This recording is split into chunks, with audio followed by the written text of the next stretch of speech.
Anybody just jump in and let us know where you're from? I'm from Niagara Falls, New From York. Niagara Falls, New York. All right, New York. Next. Tampa, Florida. Okay, I see Phoenix is here, California is here. Next.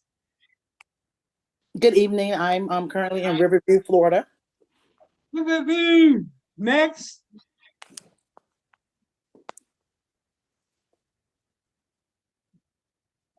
So we got everybody? Good. Let's continue on because as we move forward in a nice presentation, we plan to have people that's going to be jumping in from all over the United States. So let's get started. So I got all my notes written out. Let me make sure I have this on record. And then we're going to go ahead and get started. First, thank you for taking part in a nice class. I did have some technical difficulties in terms of getting started.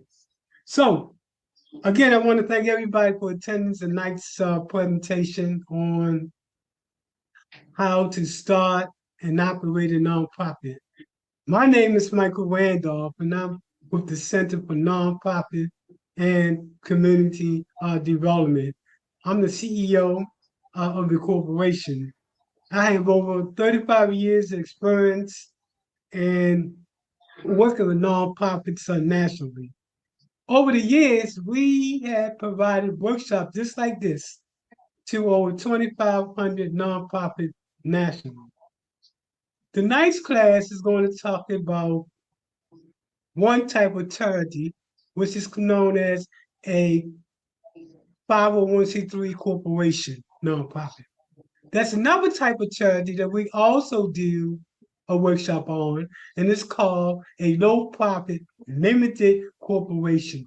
This type of charity is a combination of both the for and the nonprofit, and is limited in terms of the states that it is currently in. But that type of form of nonprofit is really evolving. But tonight we're just going to talk about the 501c3 organization.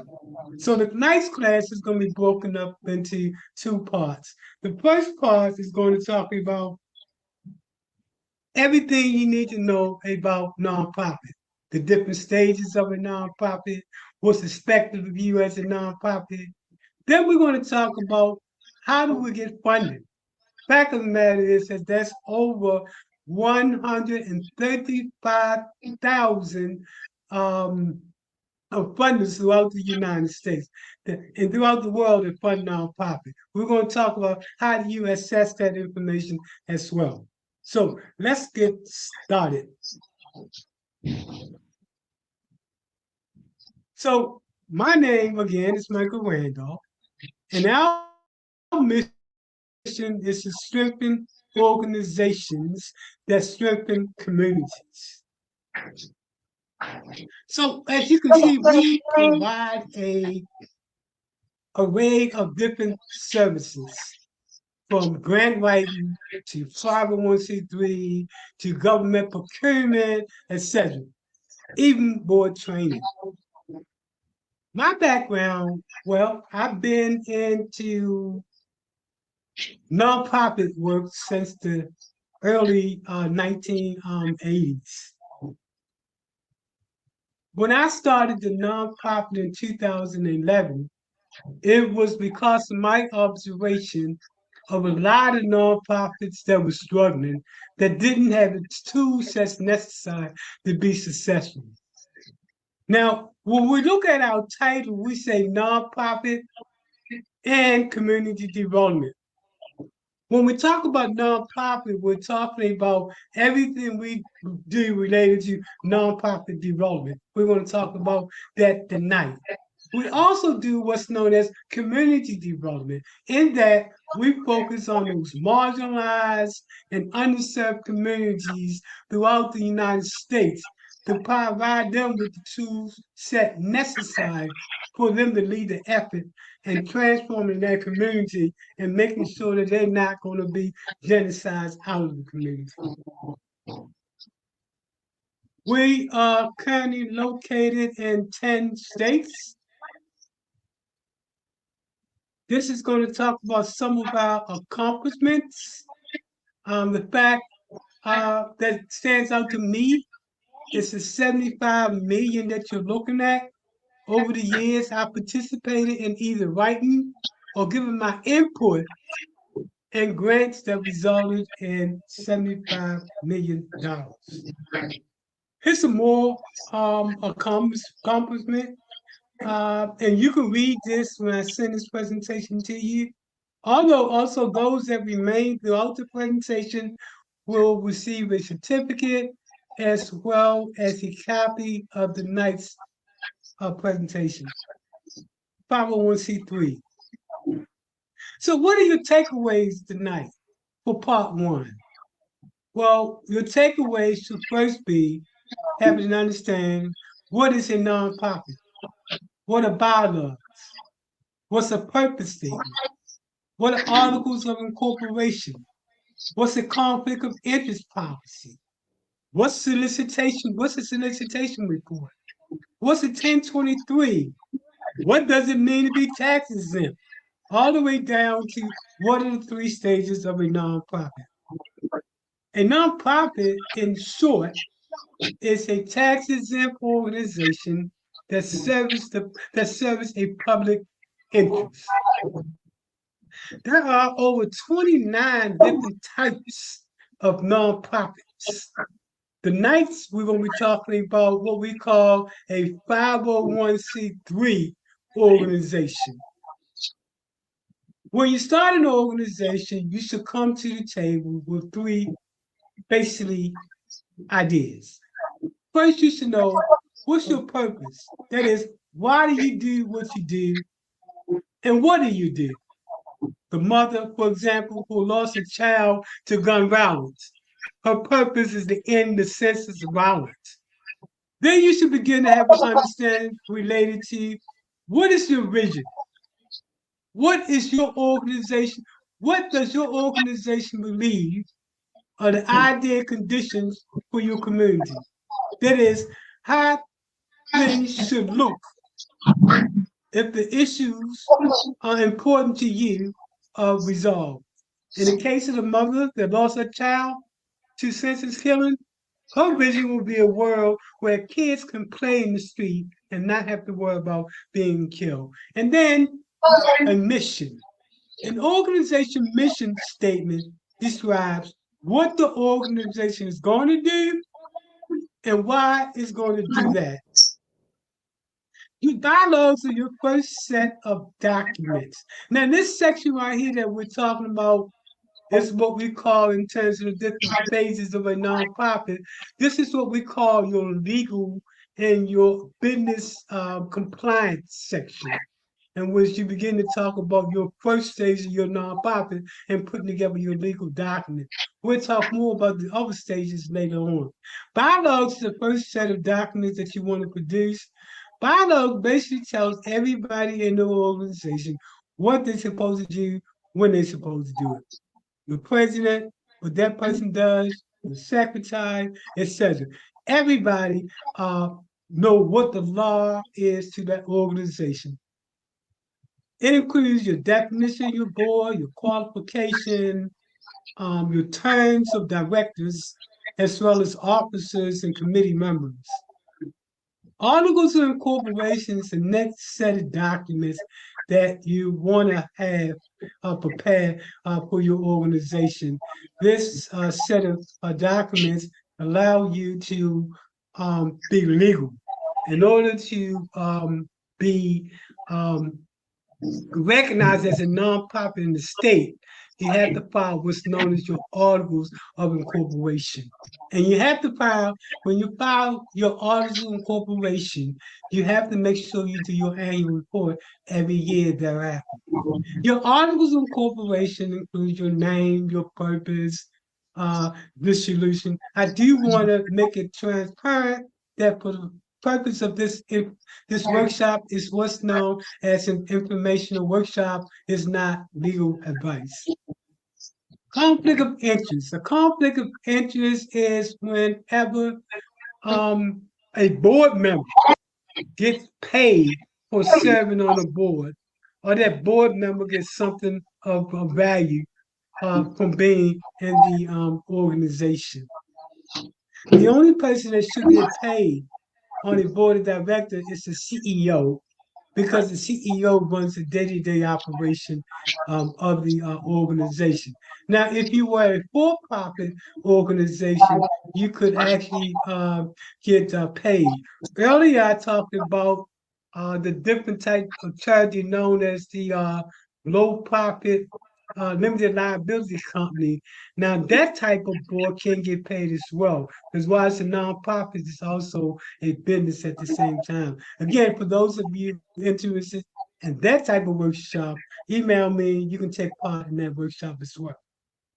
Your EIN number is your employee identification number that you use when you're filing for your 1023. The 1023 is a form that you complete in order to get your tax exempt status from the federal level. That is, from the federal government. The federal government is the only entity that can make you tax exempt. The state can only make you the state can only make you a nonprofit, but they can't exempt your taxes. They can exempt, however, exemption taxes related to sale taxes. They cannot exempt your taxes, but sale taxes is when you go into a store and you buy that item. You buy the cost of that item plus the sale tax. You can be exempt from sale taxes in most states. Solicitation in a state, you have to have permission to be licensed to solicit donations in your organization. When you file this, and in Florida it's called the Form 10-100, then you have permission to be licensed to solicit donations, money, anything of value. Failure to do so can have you in real trouble in this state. Again, you have to have a license to accept donations. You don't have to have a license to be a nonprofit, but you do have to have a license when it comes to accepting donations. So there are 3 different stages to a nonprofit. The first stage we just talked about, that's the legal and business compliance stage. The second stage is what's known as the intermediate stage. This has to do with human resource development, board training, policies and procedures, and staff needs. Policy and procedures could include your board of directors policies and procedures, your financial policies and procedures, and your other policies and procedures related to your organization. Staff needs is when you begin to talk about who is it that we need, how experienced do they need to be, and how much money should we be paying them. The final stage of a nonprofit is known as the advanced stage.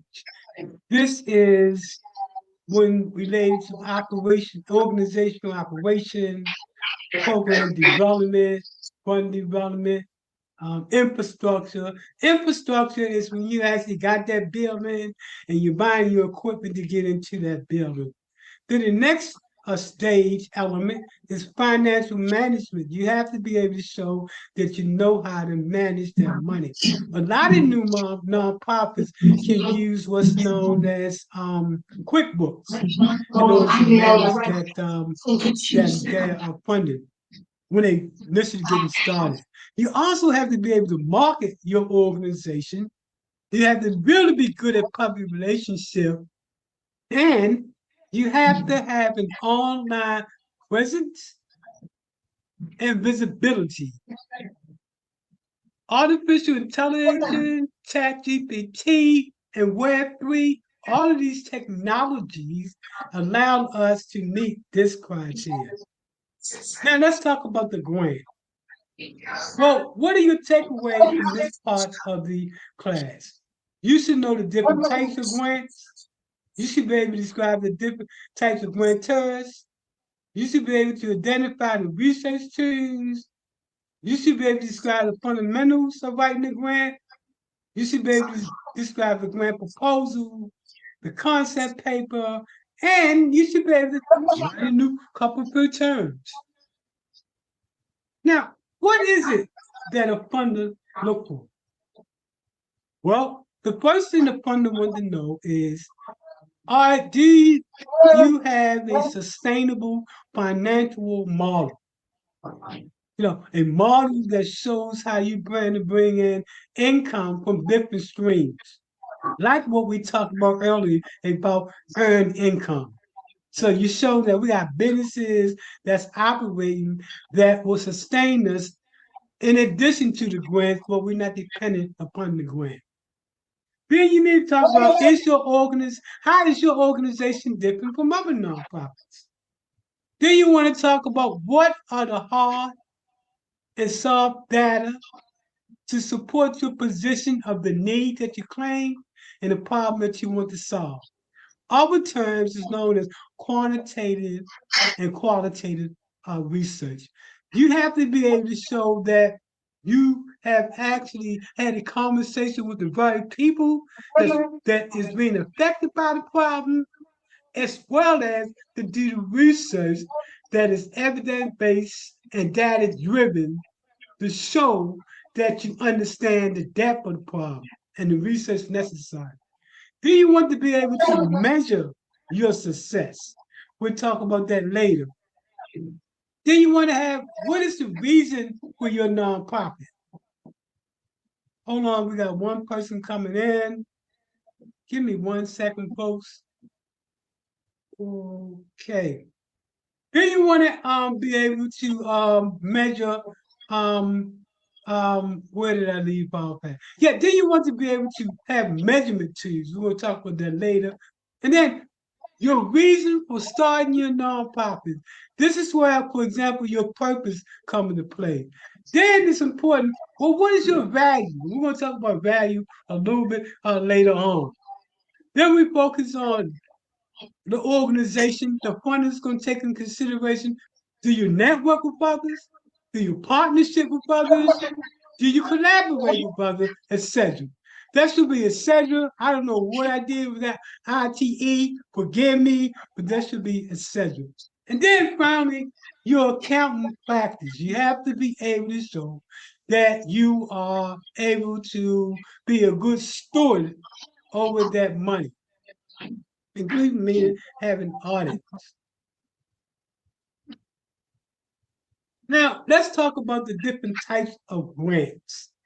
One is unrestricted grants. These are grants for general grant proposals. Then the bulk of grants is what we know as restricted grants. And here are the different categories.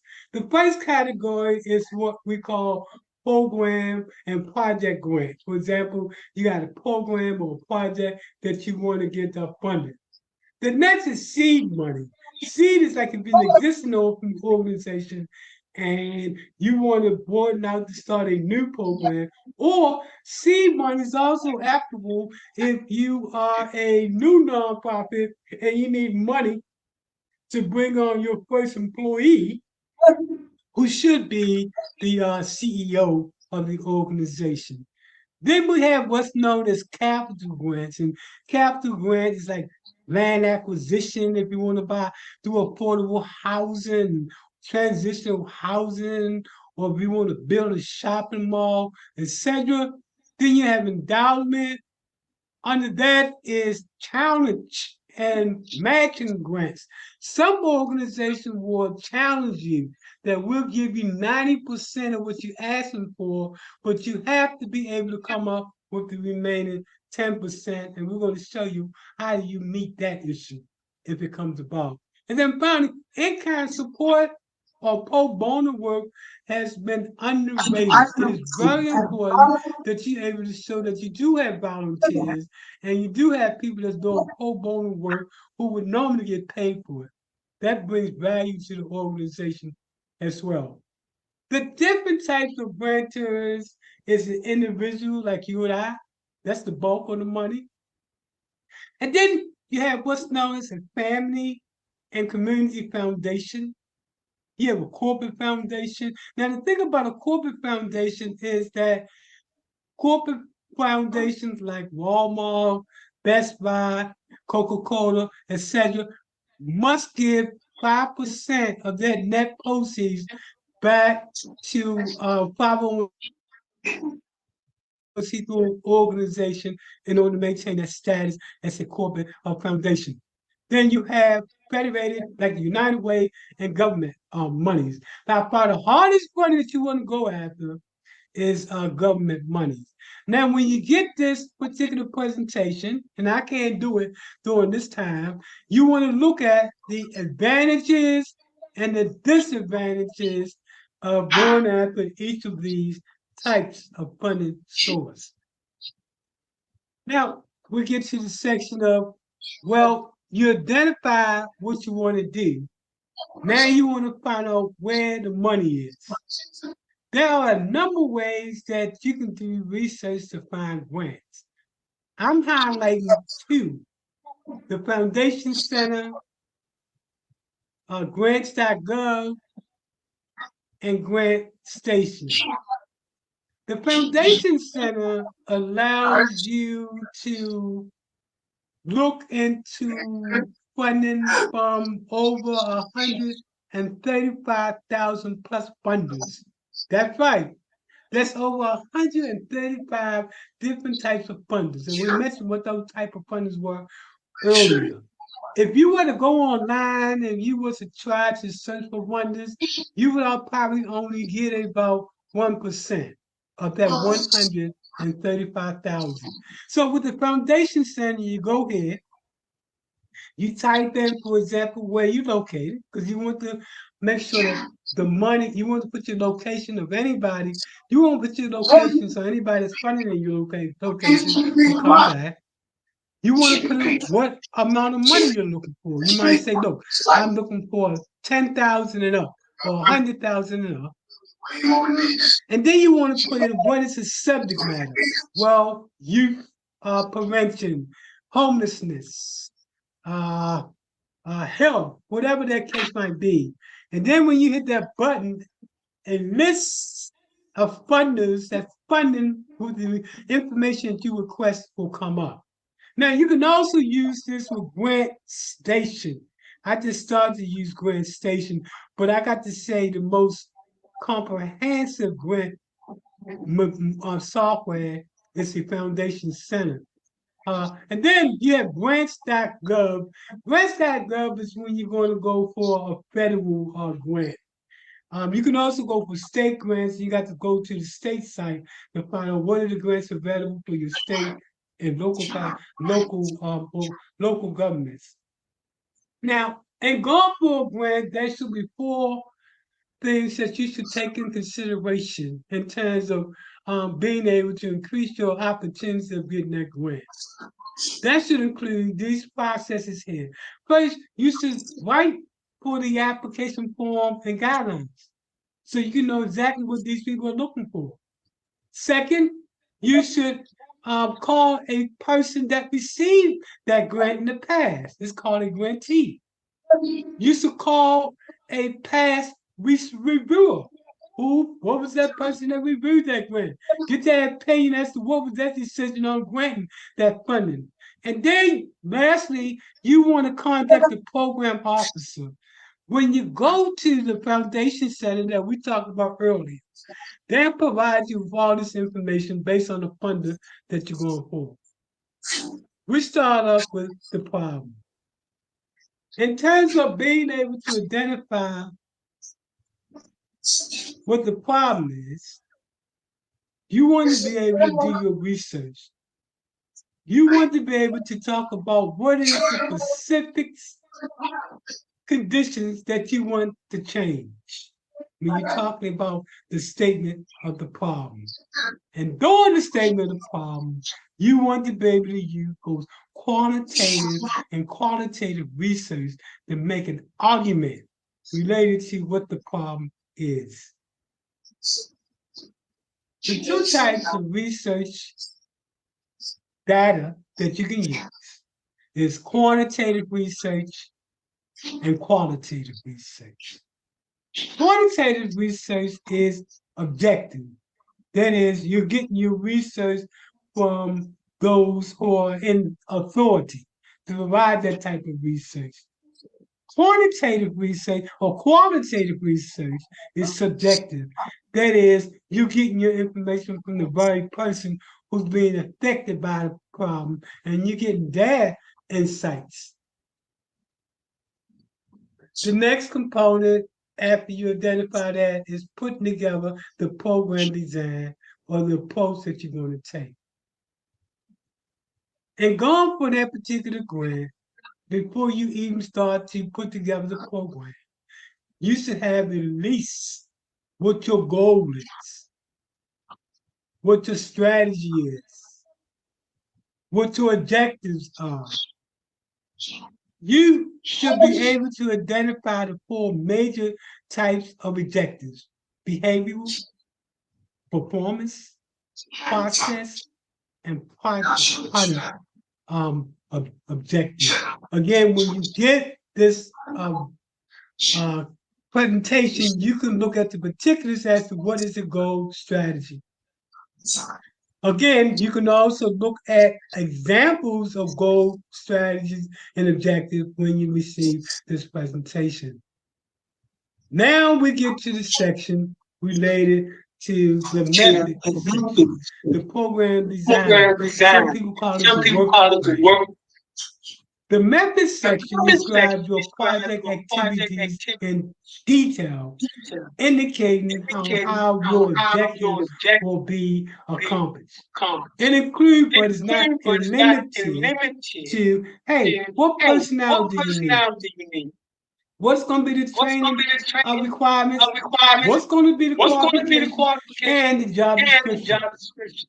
A description of your facility. What equipment you're going to need? A description of how the program will be administered. How will it coordinate with your other activities? What is the scope of services? Your scope of services should be reasonable within the time frame.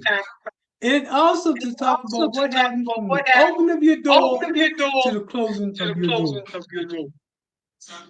The introduction is your way of getting an opportunity to tell the funder, uniqueness about your organization. Mostly private foundations and foundations require this. Government proposals normally don't require a section called introduction. The conclusion. The conclusion is when you wrap up everything that you talked about in your proposal and you highlight those things that you want to emphasize. It's also during the conclusion that you can be emotional. No place in your grant proposal should you be emotional. Only during the conclusion. So let's go back to that mother that lost her child to violence in the streets. This is when she will talk about her pain during the conclusion. She will say, I'm starting this nonprofit not out of joy, but out of pain. Otherwise, I'll remind you in the morning. My only child, the street violence. This is a reminder. This is where she would get Remind you at emotional. 10 a.m. No other part of the grants should be getting emotional. Just let me know you're done. Now, you also want to be able to talk about how you plan to get your information out. This is a Your reminder. website, your pamphlets, If you finish this place of meeting, press release. Otherwise, I'll remind you in the morning. And your appearance is very important. Make sure you go through this list when you get this to look at what are they talking about in terms of, your appendix. For example, you want to have a list of your board members, annual reports, operational physical reports, list of success stories, support letter. Look at this list. Then you want to look at the appearance. Every particular grant is proposal. When you go for that grant, they're going to tell you in that what's known as RFP. That's request for proposal. That's how you get a grant. They're going to tell you basically what the appearance of your submission should look like.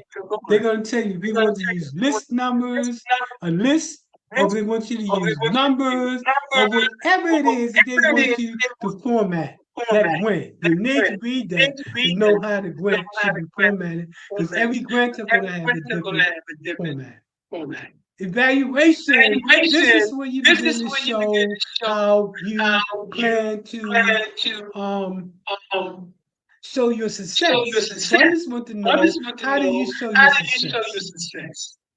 Now, you show your success through what's known as a program evaluation or a program measurement. And we're going to talk about that in the next slide. Again, make sure you review the slide in depth when you get it. Let's talk about the different types of evaluation. One is known as a goal-based evaluation. Goal-based evaluations are evaluating the extent to which programs are meeting their predetermined goals and objectives. A lot of organizations have been around forever, and they constantly have to revisit and say, are we still focused on what we originally set out as our guideposts in terms of our goals and our objectives? The next type of evaluation is called a logic model or an outcome-based evaluation. An outcome-based evaluation facilitates you asking if your organization is really doing the right program activities to bring about the outcomes you believe, or better yet, verified to be by your clientele. The logic model is broken up into different parts. First, it starts off with the goal. And then we want to ask the first question is the what. What is the process objective that you plan to bring about? Remember, we talked about process objective when we talked about the theory of change. Next, what are the how related to your program? That is, what are the activities you plan to bring about? Then the next column is going to deal with the who. Who's going to do what? And then finally, the next column, not finally, but the next column is going to go to the question of the why. And the why is, what are the expected outcomes? Next to that goes to your evidence. What are the indicators or measurements you're going to use to show that you're doing what you need to do? In this case, they're going to get pre and post tests. And then the next column deals with your data source. Where is the information going to be at if someone needs to get to it? File cabinet, etc. And then finally, this section you're going to deal with your measurements. How do you measure success? I'm sorry. How do you measure time? It is what happens from the beginning to the end of the process. For example, the first 45 days is going to be recruitment of staff. The next 45 to 90 days might be outreach, and you might not start until day 91. A process objective, and I thought I mentioned this earlier, but I didn't, is what we call a theory of change. Process-based evaluations are geared to fully understand how the program works. How does it produce the results that it says it's going to produce? Remember earlier we talked about the logic model. And what we gather from the logic model is that the logic model talks about the what. The process-based model or evaluation model talks about the how we plan for it. For example, it talks just like the other one about the program and the outcome, but it also talks about the specific intervention that you plan to bring about. So let's say a mother wants to do a youth program to start the ground. And she say, we're gonna be 6 months, we're gonna meet weekly, we're gonna meet an hour per session. We're going to discuss and have the following materials. That would be what we call a specific intervention of how the process works from A, B, C, and D. Both a logic model and the theory of change are two of the most reliable and accepted evaluation tools that you can use. The organization. You. When you're talking about your organization, we talk about organization capacity, the why, the who, the what, the how, and how much. Why does your organization exist? Remember, we talk about the purpose. Who are you? What program and activities do you propose? How will you implement those programs, and how much will it cost? We talked earlier about organizational structure, but let me talk again about those different components. Policies and procedures, staffing strategies, funding sustainability, physical control, access to support resources, sustainability, and the SWOT analogy. Keep in mind that we provide all of these services as a holistic approach to nonprofits. The other element that you want that reflects back on your advanced level is being able to put together a 5-year plan. That 5-year plan is going to talk about the goals, the strategy, the objectives, the tactics, your operation, your method. Now, this is not part of grant writing. This is something separate that you put together what's known as a 5-year plan. We work with numerous organizations to put together strategic plans. The SWOT analogy is a strategic planning tool used to evaluate your strengths, your weaknesses, your opportunities, and your threats. Your Fortune 500 corporations, they use this model right here in order to keep ahead of the game.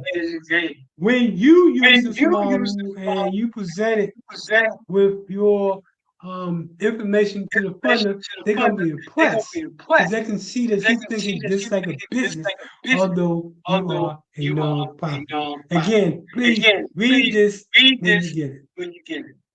And then, what are the core components of a strong organization? We talked about this earlier. Your values.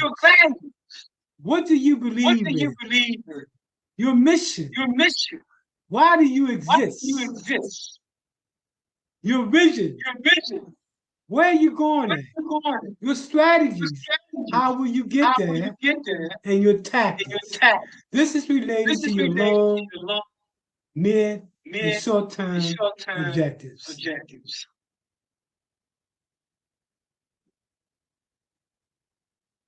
Then you definitely want to make sure, again, this is what you should be at when you're in stage 3 of your development.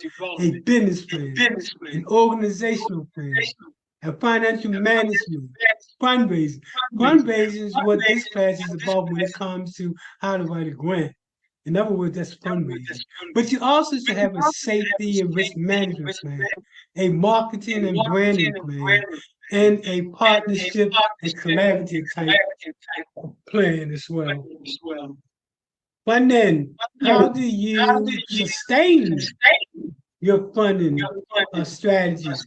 One of the things that we talked about earlier is that what funders look at is your funding model for sustainability. We use what's known as a social entrepreneurship model. A lot of organizations are using this model. We emphasize in this model on earned income. Earned incomes are those money associated with bringing in funds that's not grant related. For example, if you started your own nonprofit business, let's say the mother that lost a child to street violence, let's say that child was 14, and the mother decided to start a business for the young people in the neighborhood that would sell t-shirts. Well, she can actually do that and bring in money. It's called earned income. It's not from grants, but it's earned income. So let's look at the different types of ways of bringing in money. First, we have resources. What are the resources that you're bringing in to the organization? It's also called revenue and input. That money can come from grants, fee for services, development fees if you're doing like physical development, consultant fees when you're so good at what you do. Now other organizations want to pay you to do it for them. And then also there's other ways of bringing in earned income, revenue, including financial instruments that you can use. Now, once you bring that money in, then it comes to output. Output is related to the program, the project that you plan to do. In this example, the person planning to bring in employment program, public safety, youth program, etc. The next column talks about the outcome, increase the quality of life. That's when you begin to talk about the outcome in this particular organization. They say the outcome is going to be an increase in employment, affordable housing, a reduction in crime, etc. The other thing that funders look for is the return on their investment in terms of benefits. And you can do this by showing that it's an increased tax base because now you got more businesses in your neighborhood. It's a reduction in terms of street services, etc. The benefits is when you begin to talk about the return on investment. And that return on investment is going to be different according to what your nonprofit is doing out there. The budget.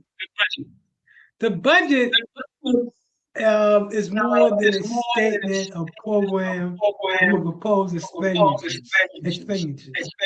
It's an alternate way of expressing your project. There are different types of funding when it comes to our budget. Different types of costs related to budget. You have your direct, your indirect, your cost sharing, and your in-kind. Again, I implore you to look at this when you get this part of the presentation. And that brings us to the conclusion of this presentation. I do want to get some takeaways from individuals. Give me some takeaways. What did you like, and what do you think some things that might have been better? And also, don't forget who you are if you're a nonprofit and what your nonprofit does. This is going to be broadcast around the United States. And every time we do this type of workshop, we get a lot of people that actually engage in sharing their stories. And a lot of them get funded because we are connected to a lot of funders in our social media formats. And that's one way of getting known when you start to show funders what you do. Okay, that being said, can anybody jump in? Give me a little bit of information. What are your takeaways?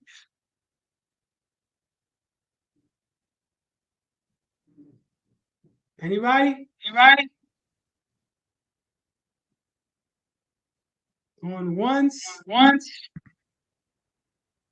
Going twice. I got something in the chat room. Oh, so we got some more people to come in. Wilmington, Florida, Phoenix, Arizona, Phoenix, Arkansas is here, California is here, Maryland is here as well. So we got a good array of different nonprofits from around the nation that is taking part in this class right here. Keep in mind, we also are doing this on LinkedIn. We also are doing this on Instagram and the other formats in terms of social media. We hope to reach by this podcast right here. We hope to reach at least 30 to 60 different nonprofits and people that want to get into the role of being a nonprofit. Let me tell you, nonprofit rocks. It's people like you that create opportunities. A lot of people talk about it, but it's people like you that step up to the plate to make changes in our society. There are so many people that are suffering for so many different reasons in our community. And it takes people like you. I call you ordinary people doing extraordinary things to change the narrative in our community. Again, I want to thank everybody for attending today's class. I noticed somebody said, where do you get the form 10100? This is a reminder. So, excuse me, that's Alex in the background. I apologize. Let me know you're done. So anyway, for that person that's asking about the 10100, only thing you have to do is Google it. Put down 10100 or email me. Again, folks, my email is center for nonprofit and community at gmail.com. This is a reminder. That email again is center for nonprofit and community at gmail.com. And I apologize for the background sound. So that's the center for nonprofit for community at gmail.com. Center for nonprofit and community at gmail.com. Alex would have to make all these announcements while I'm doing my live presentation. Folks, that's what's happening when you're doing something live. But I do want to thank everybody for taking part in the nice presentation. I've met so many wonderful people in my journey to work with individuals to actually bring about that vision. So many people are doing who are ordinary people are doing extraordinary things. Each of you, if you decide to participate, and I know we have one of our participants here who's taking out nonprofit class here in the room in terms of 8 to 12 weeks. She's taking part of that class. But anyway, before we leave out here tonight, because I'm excited about the input that we were able to bring about tonight. But anybody, if you want to shout out who you are, where you from, you got an opportunity before we sign out. And I do apologize for everything that could have gone wrong. Went wrong today. I was supposed to have a pre-recorded presentation. That didn't happen because it wasn't completely a process on Zoom. So I actually had to do a step-by-step live presentation. As a matter of fact, you are the first class to receive our new how to start, operate, and fund a nonprofit. A lot of things that we talked about in the class tonight, we didn't talk about in previous class. That being said, I'm about to get out of here unless somebody wants to say something. Again, I'm excited that you're attending this class. Each of you go out there and change the world. The problem is not the problem. The problem is people that's coming to the table with the solution. And that's what each of you bring to the table. I want to thank everybody again. And before I actually hit that end button, thanks again and keep doing what you do. And I hope Where do we get the replay? Where do we get the replay? Yeah, you're gonna get the replay in about maybe Make sure that you email me for the replay also. But what's going to happen is going to take about an hour to 2 hours process. So if you email me, two things is going to happen. First, you're going to get the replay, and you're going to get your certificate for attending a nice overview of class for grant writing. So, as a matter of fact, just make sure I got your email. Do me a favor. Put your email in the chat box. Or make sure you email me at the Center for Nonprofit and Community at Gmail. That's Center for Nonprofit and Community at gmail.com. Everybody, thank you so much for attending tonight's class. This is live. And thank you very much for participating.